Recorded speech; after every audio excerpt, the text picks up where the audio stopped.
today. I was reading through the manual again because the quick manual is built into the game because, wow, mind blown. There's way more to this game than I remember, and that's saying something. Because this thing has a whole lot of bells and whistles. I'm not going to go through them all in this video. In fact, in this video, I'm going to spend more time explaining the workshop and some of the special attacks with the battle abilities that I've learned so far. This is where the game, we're about maybe an hour and a half into the game, this is where the game really starts to pile on the mechanics and really starts to show you what's available. It took a while, but an hour and a half later, we're finally here. For instance, weapons are constructed. I'll explain the weapon construction system in a moment. 3 grip types. Blades are divided into 3 categories. Aged, pierce, and what's the other one? Blunt. No jokes, please. Okay, some of the options under setup in the item menu can only be used in workshops. So we can always go to the setup menu we can always go to the setup screen by going to the main menu while you're walking around. But you can only perform certain functions while we're here inside this workshop. Let's see. When I'm in a workshop, you can assemble and repair weapons as well. In fact, I'm going to mention later that when we're away from the workshop, we can assemble gems. We'll get to that in a moment. You can only use combined and merged blades at workshops to combine materials you wish to combine. In order to combine them made of rare materials, you have to search for the right workshop. Yeah, because in this workshop that we're in right now, the first workshop in the game, we can only use, what, wood, bronze, and one other... Yeah, wood, bronze, and maybe one other material. Wood, leather, and bronze, I believe. Attach gems, disassemble, and rename functions can be performed whether I'm in a workshop or not. So I can do that when I'm wandering around.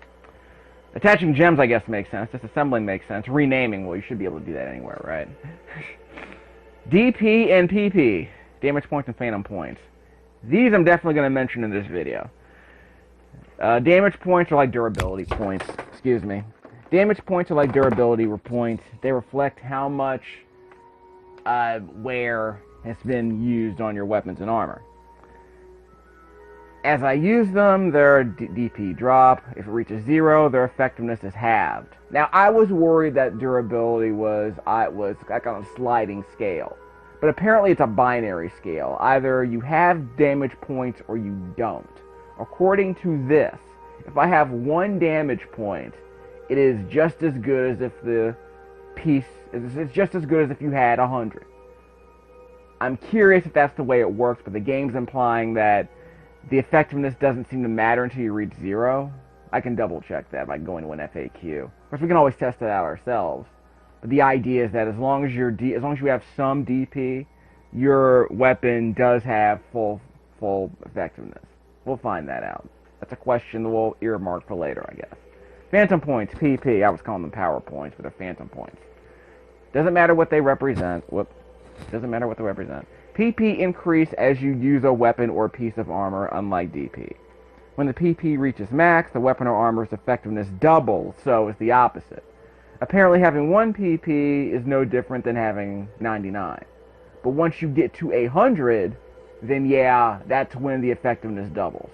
It's going to be interesting to look at. When both DP and PP are full, your weapons and armor are at max efficiency. Restore DP at any factor by using the repair command, which I did earlier. By the way, this is the part I didn't know earlier. Repairing DP drains an equal amount of PP from the weapon or shield. So, if I had a weapon that had 1 DP, but 99 PP, then I'm using all of my PP to repair that weapon until it reaches full DP level. So basically, if DP's at 1, PP's at 99, I'm using all of my PP to repair the weapon. So I guess PP is like a resource you could use to repair weapons. But if your PP meter is full, then that means the weapon is twice as strong as it would be otherwise. If an item has insufficient PP, repairing it will completely restore DP, but PP will reduce to 0. So let's say I have 1 DP, but I have 1 PP.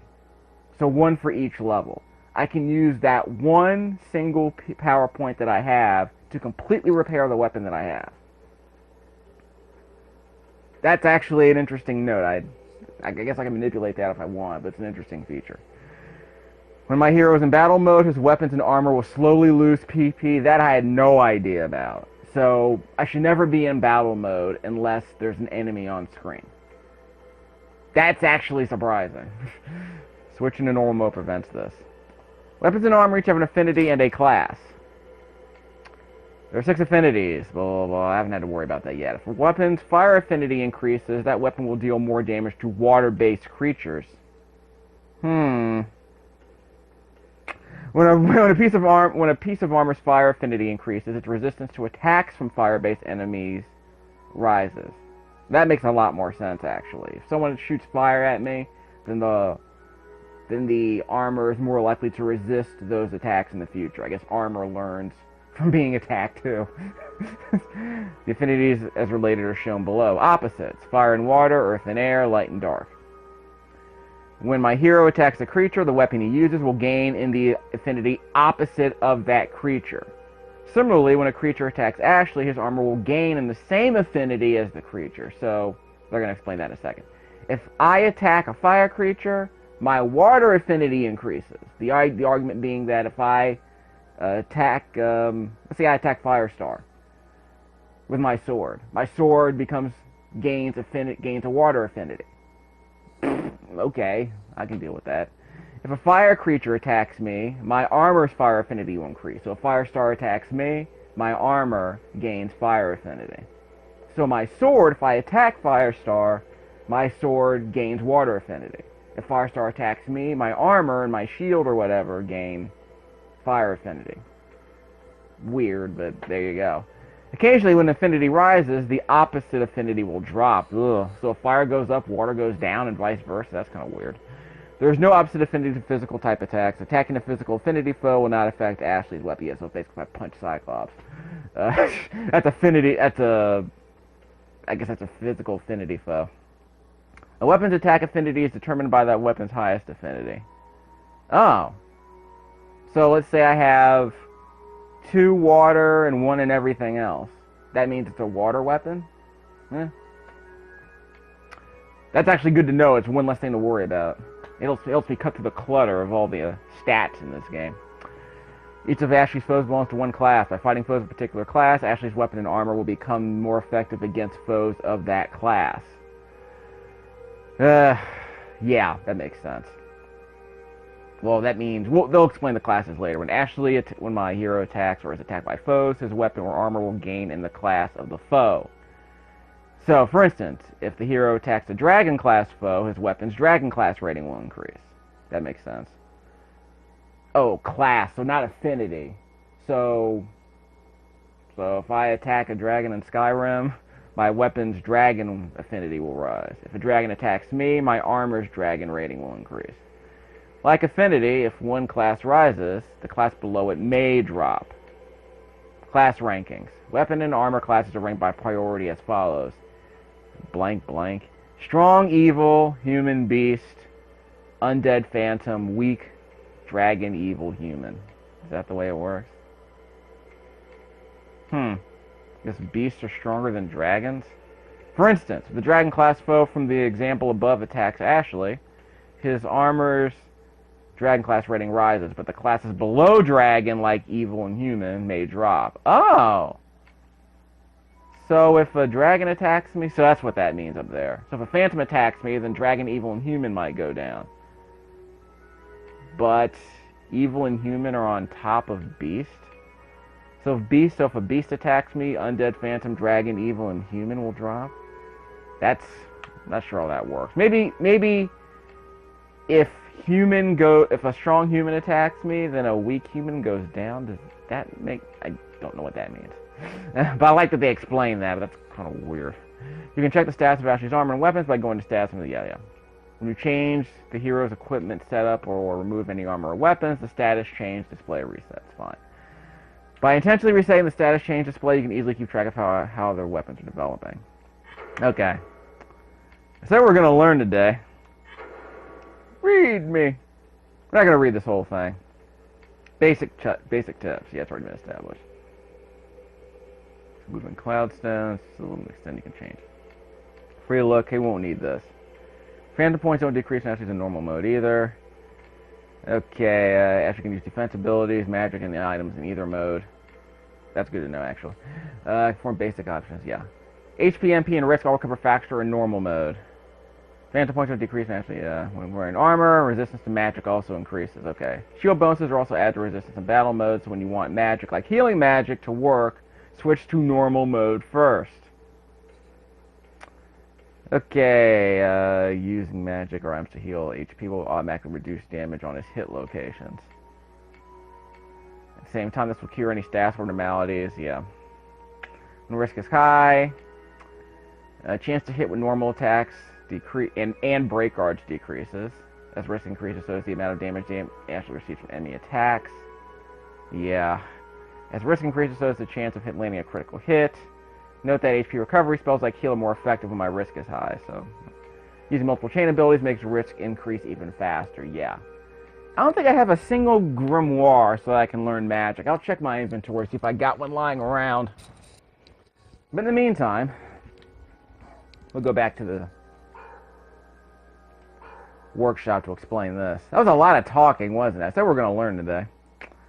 Okay, battle abilities. I shall do that outside.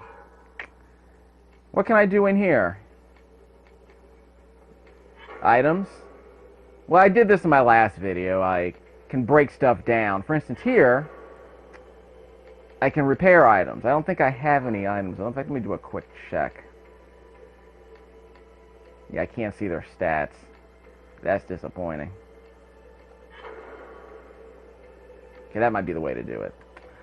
Okay, for instance, I believe all my weapons have full DP. No, not this one. That's the Shandy Gaff. That's the is that the big weapon? Yes, the two-handed sword I was using earlier. Okay, so 126. So I still have more than enough durability on these weapons right now. Something worth noting. 126. Okay, so check out the PP on these weapons. These are almost full, so I guess it's worth my while to bring up my PP as much as possible. This one here is completely out of PP. It was this was an iron axe and mace. I had no idea I had this weapon. I don't think I've used it yet. Maybe that's why it's full. So I could probably use this at least once, just so you can see it. Yeah, this one's almost full, so that might be interesting. So I guess what I could do in this video is kind of practice with different weapons to see if I can get their PP up. I guess what really matters... Yeah, well, maybe I can get all these up to full, and then so getting their PP up to full sounds good. Actually, it doesn't have to be full, because remember, as long as I have at least one power point, I can repair these weapons completely. So, I mean, that'll be my test. What else? Class.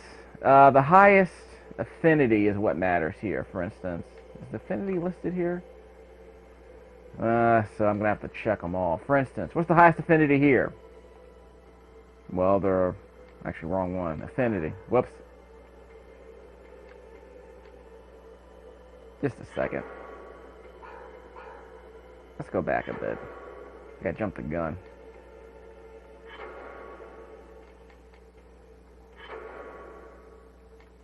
Did I go to the wrong menu?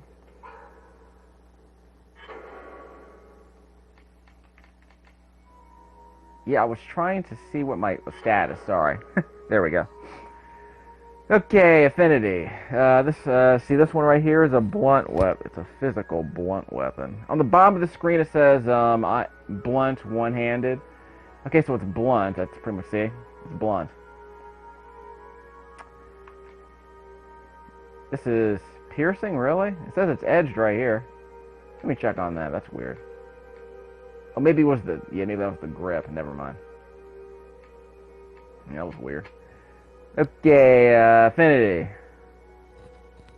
So we got a physical affinity. No type on this? Yeah, I gotta go up here, sorry. Had to choose the weapon on top. So this is blunt. Rapier is piercing, really? Because it says here the type is edged. That's related to the hilt, I suppose. Huh. That's interesting. So maybe the hilt works better for edged weapons than for piercing weapons. So if I broke this down, I guess I could attach it to another sword. It's a good thing I didn't save my game. I can practice with a bunch of stuff. So that might be good to know. In fact, see this one right here for the Shandy Gaff? This might be better for an edged weapon. Like this is an edged weapon? It's an edged weapon, but the hilt is level 4 piercing. So maybe I could switch these two. For instance, check this out. Swept hilt here is good for piercing weapons. The short hilt here is good for edged weapons. This rapier here is an edged weapon. Actually, it's a piercing weapon, right? Let me check on that. So yeah, so see that type right there on the left-hand side of the screen? This piercing weapon, because see on the bottom of the screen it says piercing one-handed, it's also in white on the left-hand side of the screen. Piercing 1 is in white. This piercing weapon has an edged hilt. So it's basically using the wrong hilt, I guess. And look at this, for the Shandy Gaff. It's an edged weapon, but it's using a piercing hilt. So logic dictates to me that we should switch these two weapons around. We should switch the hilts that are being used for these weapons. So why don't we do that? Let's see what happens. You saw the status of this stuff. In fact, before I do that, let me try one other thing. Let's see. Okay, so I see what's going on. Alright, the hilt here, the grip, only affects the type, apparently. Yeah, a wooden grip wrapped in leather. It's a grip for daggers, swords, and great swords. But this rapier isn't really that kind of weapon, is it? And this swept hilt is a grip for daggers, swords, and great swords. But it's mainly meant for piercing. So this swept hilt is a piercing type. It would match this rapier much, much better. So I'm curious what that does. We can check out the stats on the bottom of the screen on the right-hand side. We'll see what changes. That's what you can figure out accidentally in this game.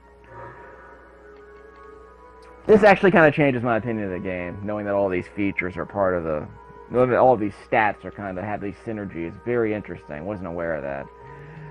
Okay, that's why I document this stuff. I had no idea this even mattered when I first played this game back in the day.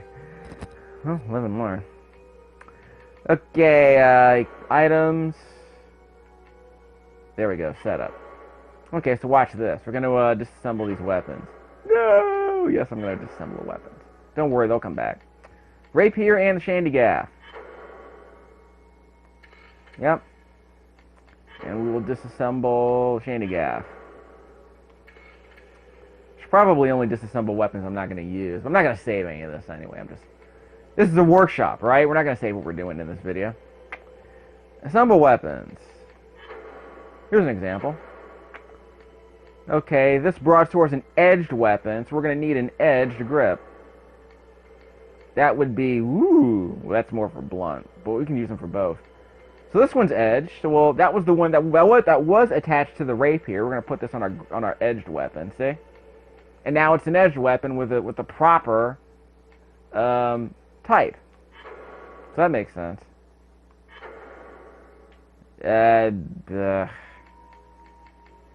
Shandy. What do I call this? We'll call this an edge. How about we just call it the edge? Cancel change. Assemble weapon.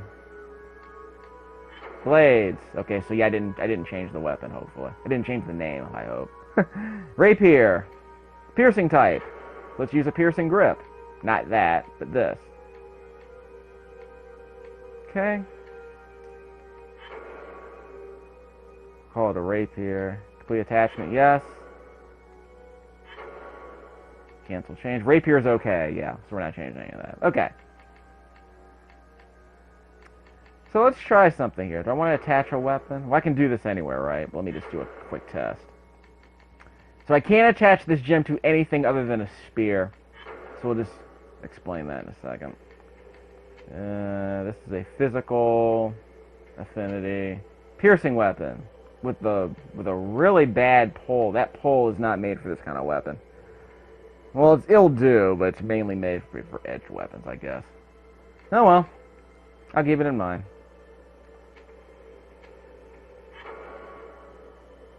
Well, what kind of attachment is there? Got to attach a gem. Okay, so what do these do? These are for increases the success rate of non-magical attacks. Slightly increases power against the undead. As you can see right there in the left-hand side where it says undead 15, that's not much of a jump. And neither are any of these other classes you see here. So I guess they might be useful if we can stack them. If we can stack this with a few other gems or a few other abilities or put it on a weapon that needs these buffs, but it just seems to be, right now, it's not much of an increase. So I'm not going to sweat that too much. Cancel setup. Okay, I want to attach anything to a... Ooh, I can attach a gem to a Pelta shield. It's not to a buckler, but to the Pelta shield.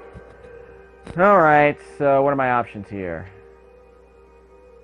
You see this? Physically doesn't matter. Air and fire? No, fire and water is what matters, okay.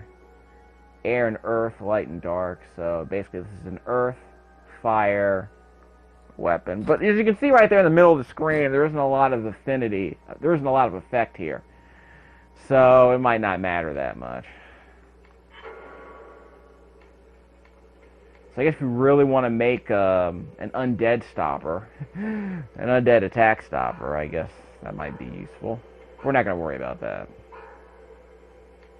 Oh well. So what else can we do while we're here that's important? Well, I wanted to try out a few things. Status. Let's do a status check. So what do we want to equip? Well, tell you what. Well, we're going to get PP anyway if we use this weapon. Let's see. Let's go up to 100 on one of these. Yeah, let's go up to 100 on the broadsword. Wait. Where's that weapon that I renamed? Might have been that one. Yeah, I think it was that.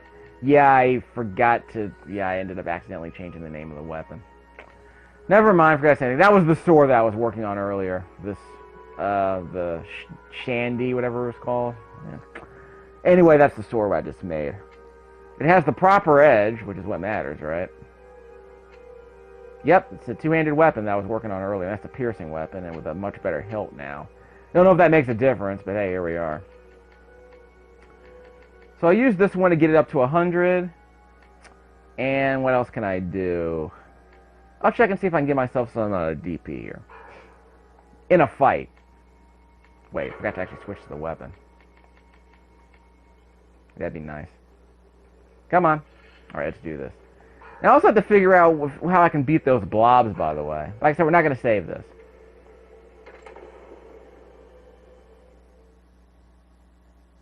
Alright, let's explain a few things while I'm here. Battle abilities. As I defeat enemies, I will gain points that will go towards these battle abilities. You see right there on the right-hand side, on the top left, it says next 23 points. So if I defeat 23 enemies, I'll gain another chain ability. What do I have available right now? Well, right now I have gain life mapped to the triangle. That gives me HP based on 30% of the damage dealt. Temper, which increases an additional 40% of damage and repairs a small amount of DP. How much, I don't know. I have to figure that out. It's not perfect, but it sort of keeps... It's maintenance, but it's not the same as repairing a weapon. To my knowledge, you can't repair a weapon doing this because, remember, you're in battle mode. You're using PP anyway. How much PP are you going to get using the temper skill? I have no idea. I like the idea of sharpening your weapon on, you know, someone's bones. That sounds kind of cute. And still, 10% and adds that to PP. That sounds interesting, actually. Snake Venom, which I'm probably never going to use. Yeah, I don't know what's going to matter against this enemy. So how about we put in still right here. Dulling Impact, add Silent. Well, no one here is using magic, so I don't have to worry about that. I can switch later if I want. Heavy Shot. Additional damage equal to 70%. So again, if you want to stack damage, that's what you can use. The game mentioned that you cannot use the same attack twice in a row. So if I use triangle, I have to choose something else to keep the combo going. Okay, I understand. I'm willing to accept that. Keeps you from spamming a little bit. This game does have a farming system, obviously, when it comes to farming attacks for experience, so we'll see how that goes. Defensive abilities. Yeah, I just gave myself all of these. Paralysis and numbness doesn't seem to be a problem. That's mapped to circle. Reflect damage reflects 40% of damage, but does not reduce damage received. Effective versus non-magical attacks, okay. Same as with the attack skills. If I press the button at the exact moment I strike an enemy, the exclamation point appears, and that's when I get the chain extension. Same here with the defensive chains. If I press one of these buttons at the moment the enemy touches me with an attack, then I can do that defensive skill. Impact guard reduces physical damage by 50%. So I got reflect damage on triangle and impact guard on square. So we'll see how that goes. So let's get things started. Battle mode. So what do I attack first? 48, 46. Well, all of these seem to be equal. Although I might go for the legs. I don't know what EGD means. But physical means the physical type enemy. And this is an undead enemy as well. So we're going to attack the legs. I'm going to press triangle to try and get some health. And then maybe I'll end up pressing... then I'll press circle for some... See if I can get some DP back. So we'll start with the triangle. Whoop, too fast. Do the triangle again. Go for the legs again. Triangle, perfect. Circle. I pressed it too fast. Okay, go for the legs again. Triangle. Got him. Still too fast. So it looks like you probably saw there on the bottom left-hand corner of the screen earlier, as I defeated that enemy, it said weapon light +1. So I guess that improved the affinity of this weapon as I defeated that enemy. Broadsword. So it's another broadsword. Oh well, I'll take it. Put that away so I won't lose PP. As you can see on the top left-hand corner of the screen, I lost all my risk. And now I'm gaining HP as I stand still. I think I'm still going to gain HP as I move around. Just not as quickly, right? Yeah, maybe. Okay, I'll see if it makes a difference. On a related note. Battle abilities. See that? So I defeated one enemy. I had 23 points before the fight. Now I have 22 points until my next skill is learned. What else? Items. I just took on one enemy. Status. So I was using the broadsword. Okay. So I had 119 PP. My PP has now gone up to full. So now my weapon is twice as strong as it was earlier. So there's no reason for me to use this weapon if I'm just in training right now against enemies. I'll switch to another weapon. But you saw the DP. Hopefully you were able to see how much DP, you might remember, you can go back and check the video, how much DP I had before I started this fight. So, hopefully I gained some DP while I was doing my combos. You know, I was pressing circle. If I was pressing circle during a combo extension, a chain extension, then yeah, I would have gotten back some DP, I think. I'm not sure. Anyway. So what weapon am I going to switch to? Let's get the next one up to full strength. How about that? I have another broadsword here. I can combine these two weapons. I'm curious what that'll get me. Yeah, I'll try and combine these two weapons when I get back to the workshop. We'll see what happens. What one do I need to increase next? Yeah, we'll do 7th Heaven. That's our arrows. It's already at full DP, so we're at full... Well, that doesn't matter. What matters is that I want to get the PP up to 150. I have 130 now, so let's see how quickly I can gain 20 PP. I do have a chain ability that can help. For instance, whoops, put that away. I do have a chain ability. Let's see. Not that. Yeah, battle abilities. Chain abilities. It's square. That'll... So, okay. So it inflicts additional damage equal to 10% and adds that to PP. So, if I do 50 damage on the first hit, and I press square, the instill skill will give me an additional 5 points of damage. Yeah, it will inflict 5 more damage points on the enemy, and it will give me those 5 extra PP. So that's going to be interesting. Let me try that. See what happens. Any other enemies here? Yep. Okay, we can still get this guy. 24, aim for the legs. I'm not going to use the square yet. I'm going to use regular attacks. Triangle first, and then circle. Triangle. O. Triangle. O. This is actually easy with the arrow. Triangle. O. Triangle. Okay, I was too fast. This is actually very easy with the arrows. Timing your chain strikes is extremely easy with those arrows. Okay, so I'm actually use this to explain how the chain system works in a future video. Okay, battle abilities. No items. Let's do items. Actually, before I do that, remember I had 22 earlier? Oh, wow. So I had 22 chain ability points earlier, now I have 16. I wasn't expecting all of that. Maybe that's based on how many times I was able to do those combo extensions. Because I did, what, 6 in this fight? I got 6 off successfully. So that helps. Of course, doing that increases your risk. But if you're only fighting one enemy at a time like I am, it's easy for me to get my risk back, so that's good. It's also good to know that if I need to get HP back, I can just keep spamming the triangle button. I can alternate the triangle button with the square or the circle button to go back and forth between the triangle healing attack and maybe the square PP building attack or the circle DP regenerating attack. So I have 3 point regenerating attacks. I have a square chain ability that gives me hit points. I have a triangle ability that gives me hit points. I have a square ability that gives me power points or phantom points. And I have a circle ability that gives me DP. Or gives me a little bit of DP back. That's actually very interesting to know based on this build that I've given myself here. Items. I told you we're going to learn today. I didn't say it was going to be a lot of combat. This is the video I'm going to refer to in the future for I want to explain the way all these systems work in this game. So anyway, so this is more for me and anyone else who wants to know how I try to explain this game. Okay. So I guess this will go under Games Explained. Alright, so what else do I have? Where's that arrow? Yeah, 7th Heaven.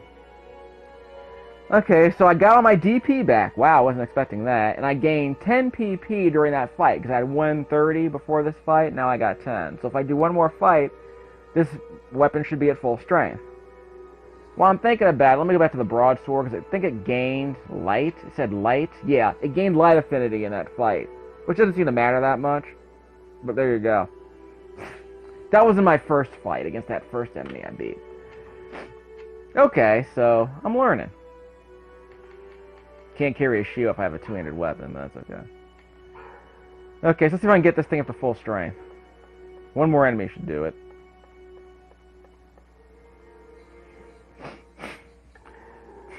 There we go. So what do I aim for? Body. Yeah, well, I'll still be able to hit him. Okay. Let's get triangle first to get my HP back. Then I'll press square so I can get some PP. So triangle, then square. Triangle, square, triangle, square, triangle, square, triangle, dead. No, he's not dead. Ah, forgot to hit. Yeah, forgot to hit the. Yeah, forgot to hit that defensive skill I had. Okay, we'll be fine. Don't worry. For the body. Okay, triangle first, then square. Triangle, square, triangle, square, triangle. Okay, I can't keep it going anymore. Crap. Ah, wow! Let's get my risk down. That hurt. I think I'm not saving this.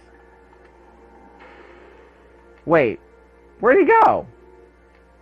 Okay, it's not cool. I got my risk down. Triangle, then square. Triangle. Square. Triangle. Whoop, too fast. Triangle. Okay, he's down. So you're seeing all these affinities show up in the bottom left-hand corner of the screen, right? Let's get my risk down. Okay, we're good. Okay, don't get too close. Remember, it's right. Yes, the arrows. Crap. Forgot. I gotta time that. Make sure I know when the arrow hits. I should practice my defensive skills, by the way. Okay, triangle, then square. Triangle. Square. Triangle. Square. Triangle. And he's down. And so I got a bunch of those because I got a bunch of chain abilities equipped during, or I got a bunch of chain abilities off during that fight. Mind Assault, MP, regenerates MP. I haven't used MP at all in this game. I need to see if I have a Grimoire in my inventory. Adds numbness. I'll try that, actually. Inflicts an additional amount equal to 10% of the damage I've sustained, but that's a defensive skill. What about what's my chain ability? That's my chain ability. Okay, what about defensive skills? Winds, those are affinities. Ugh. I'll just do chain. So how about numbness? We'll see what that does. Now, I'm not saving any of this stuff anyway, so we'll see what happens. Oh, by the way, before I forget, items. Equip. Okay, see that? I lost some DP because I didn't use the circle skill at all during that fight, but I got a bunch of PP, so this thing's almost to full. Thought I got way more than that. But then again, I was in battle mode for so long, I was losing PP as I was fighting. Did I put my weapon away? I put the weapon away. Yeah, that explains it. So now now I'm not losing PP anymore. So I guess that's why I was down to. So I guess I was at 150 and then I lost it. So that sucks. So basically I'm losing PP if I'm in battle mode. What's the point of having full PP then? My weapon is twice as strong. That's great. But as long as I'm in battle mode, I'm going to lose PP anyway. So I guess this is what I do. So I guess what happens is that I gain, if I pull out this weapon, and then I press the square button for the chain skill to give me some PP, then the very next hit should put my weapon at full strength. The double effectiveness they were talking about. So I guess that's good. But let me make sure I have at least one ability that gives me additional, because as you saw right there, additional damage, and repairs. So triangle doesn't damage the enemy. It just gives me health, apparently. Temper does do additional damage, and it gives me DP. It still does a tiny bit of damage, but it gives me PP instead, so that's how I farm PP. Okay, let me check for a Grimoire while I'm thinking about it.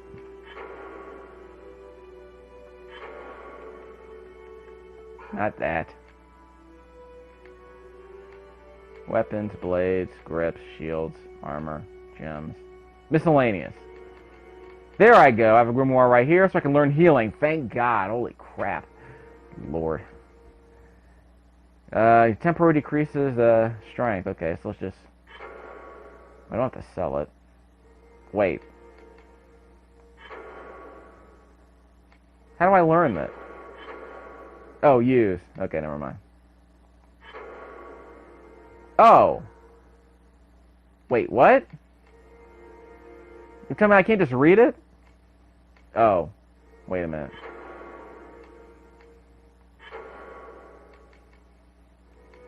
Okay, that's weird. So I can heal myself. Let me see if I can... Let me see if there's a shortcut for all this. So there's healing. And I'm at... Oh, so I need to use it before I can learn it. Okay. And I'm going to get MP back so I'm not in battle mode. Square? Excuse me, triangle. See on the right-hand side where it says Shaman? Oh! Okay. And I'm not using... It doesn't cost me any risk. Although, yeah. If my risk is higher, these healing spells are stronger. And I get all that back. Oh. See, I'm learning today. This is definitely going to be a Games Explained video. There's a lot of stuff I didn't get a chance to explain yet, let's be honest. In fact, while I'm thinking about it, yeah, I don't have maybe 5 minutes left in this video. So that'll be my excuse to try out a whole bunch of stuff. Okay, so how about I go to the manual? before I do that. So, chain abilities, which ones do I want? Well, I'll go back there and mess with that later. So I'll finish up the video by going to the manual a bit. I explained way too much in this video. But I needed to know this, right? Damage effects. I've sort of explained this in my earlier video. Hit location. We have hit locations, check each health status. Blue is excellent, green is good, yellow is average, orange is bad, red is dying, critically injured.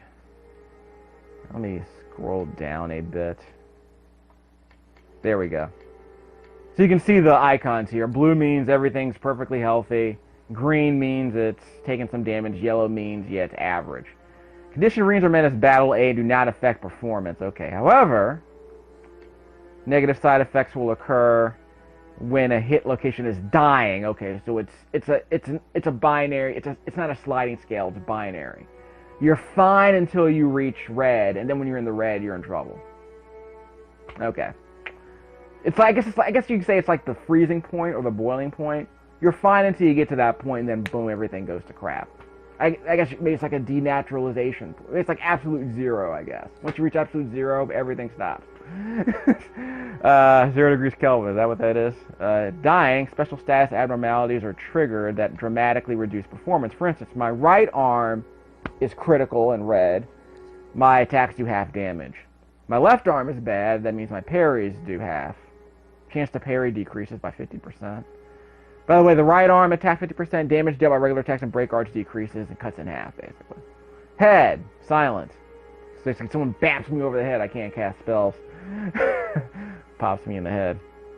My body is critical, 200%, so risk accumulates till the targeting sphere is open and only recovers at the battle mode rate, while Ashley's enormous. So basically, if I have a critical hit to the body, my risk is at 200% automatically. And if I'm in normal, like if I put my sword away and I'm not in battle mode anymore, it still decreases at the battle mode rate. Because for instance, if I'm in battle mode, my risk goes down much more slowly. But if I put my sword away, I'm in normal mode, my risk goes down far, far, far more quickly. Maybe in a couple of seconds. But if I take a critical hit to the body, what is that? Risk accumulates till the targeting sphere is open. Okay, so basically, I take a critical hit to the body, I'm at 200%. It continues to go up while the battle sphere is on. And what's weird, I think the risk only goes up if I actually swing my weapon. But here it goes up if I'm just in battle sphere mode. And the game also says, okay, it's not going to go down that much. Even if I put my sword away, I'm still at risk. So, that's an interesting feature. Legs reduces movement speed at 50%. Okay. Of these effects, only the move 50% status abnormality applies to Ashley's foes. So basically, if I take out their legs, then they won't be able to. Then they'll move a lot more slowly. Okay. However, if he reduces the foe's hit location to dying, I can disable some special attacks. So if I take out their arm, I might be able to prevent them from doing certain attacks. Remedy hit location. Yeah, they're removed when they're healed. Okay, these stats run matters are removed when the dying hit location is healed to bad or better. So basically, if it's red, it's bad. If it's red, it's awful. But if I use a healing item, then I'll increase it to bad, which is better than red. It's orange, I guess. In fact, let me check. Yeah, orange is bad. It's not as bad as red, but it's bad. So red is awful, we'll just say that. Hit locations heal when Ashley uses magic or items to recover HP. Using healing items or magic to remedy stats or abnormalities. Okay, so we're done with that. Risk effects. Let's see. As risk increases, chance to hit with normal attacks, targeted spells, or in break arts decreases. Ashley's chances to evade also decline as risk increases. Yeah. As risk decreases, Ashley's chance to hit and evade improves, returning to normal and risk is 0. Okay. Whoops. Let me go back to that. As risk increases, so does the damage I receive. As risk decreases, damage received drops, returning to normal when risk is 0. Okay. Note that HP recovery spells like heal are more effective when my risk is high. Okay, as risk increases, so does Ashley's chance of landing a critical hit. Ooh. Good luck with that. It's the end of that. Learning magic. Okay, I got a grimoire. Yay. In order to acquire magic, you must obtain one of the tomes. Using a grimoire transfers knowledge, which I just did with the heal spell. Grimoires are scattered throughout the city, will sometimes out to vanquish a foe or find a treasure chest. Any grimoire can be used to cast. Yeah, any book can be used once to cast a spell it contains. The book then vanishes, but at the same time I learned the spell that it contains. It's like I just learned heal because I used that book once. Ashley can cast any magic spell he learns in this fashion by spending MP. Using books requires an expenditure of MP. So if I don't know a spell, I use the book that costs 4, maybe 5 MP in the case of the heal spell. But once I've used the book, I've now learned the spell that's in the book, which in this case is healing. Grimoire Guerrier heals target wounds, restoring HP, which I just used. Lux, it's a spirit of light to attack enemies. I can learn Spirit Surge. Debile, so it's learning Degenerate, so it decreases the foe's strength. I have one of those. And there are many more, but I've gotten those 3 already. Chain abilities. Oops, let's go back to the beginning. Okay, we've gone over a bit of these. They're extra attacks triggered when you press circle, triangle, or square at the exact time I land a regular attack. In order to use them, you have to assign buttons. As I use battle abilities, I will gain experience points towards acquiring new abilities, which you saw earlier when I used 6 attacks against an enemy and I got 6 battle points, or 6 chain points, or something like that. So I went from 23 to 22 against one enemy, and I went from 22 to 16 against the second enemy. You saw that earlier. When I accumulate enough experience, I may choose new techniques from a list of chain and defensive abilities I have yet to learn. Every successful use of a chain or defense ability earns 1 experience point. That's what happened in all my earlier fights. You can confirm the number of experience points needed to learn the next technique under the battle ability. Yeah, we saw that earlier. I cannot learn or use any battle abilities before defeating the first boss. I already did that. Choose chain abilities under the battle abilities menu. See a list. With this list displayed, you can map it to a button. Yeah. Press the assigned button at the exact moment that Ashley lands a hit. Yeah. When I land a hit, an exclamation mark appears over my head.